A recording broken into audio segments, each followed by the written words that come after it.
रात का आखिरी पहर था। चंदपुर गांव के ऊपर एक अजीब सा सन्नाटा था। ना कुत्ते भौंक रहे थे, ना कोई चिड़िया की आवाज, सिर्फ एक अजीब सी हवा जो एक पुराने गुलाबी पत्तों वाले पेड़ के पत्तों को हिला रही थी। इस गांव के लोग कहते थे, जब भी हवा इस पेड़ के पास से गुजरती है तब किसी औरत की सांस उसके साथ चलती है। कोई नहीं जानता था वो कौन है, पर सब कहते थे चंदपुर के तालाब में एक औरत की रूह कैद है, शायद वही है। सुनने में आया बहुत साल पहले उसी तालाब के पास रहती थी गंगा और उसका पति तुंग तुंग, एक मिट्टी के बर्तन बनाकर बेचने वाला आदमी। तुंग तुंग हर रात गांव के अंदर के भंडार में जाकर मिट्टी लाया करता था मटका बनाने के लिए। पर एक रात कुछ अलग था।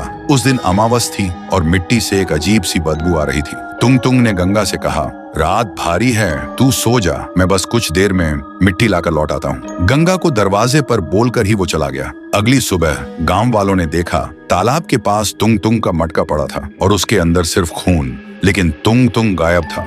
उस दिन के बाद गंगा पागल सी हो गई। रात दिन तालाब के पास जाकर बोलती, क्यों तू ले गया मेरा तुंग तुंग को, अब ले चल मुझे भी। और एक दिन उसका जिस्म भी उस तालाब में मिल गया। पर लोग कहते हैं उसकी आवाज आज भी उस तालाब के पास सुनाई देती है।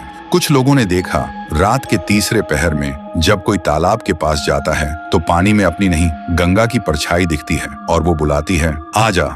गांव के लोग जब सरपंच को सारी बात बताए तो सरपंच ने फैसला लिया तालाब को बंद कर दिया जाए। फिर एक दिन तालाब में सीमेंट डालकर उसे बंद कर दिया गया। तब से सब समझने लगे अब सब ठीक है। तभी उस गांव में आता है एक नौजवान राइस्टार। उसने सुना था गांव में पुरानी कहानियां हैं, इसलिए वो सोचता है क्यों ना उस पर एक डॉक्यूमेंट्री बनाई जाए। फिर एक रात सब बदल गया। रात के 1 बजे राइस्टार तालाब के पास जाने का फैसला करता है, लेकिन जैसे ही उसने बंद तालाब के पास पैर रखा एक ठंडी हवा चलती है और एक आवाज, तू भी अब मिट्टी में मिल जा।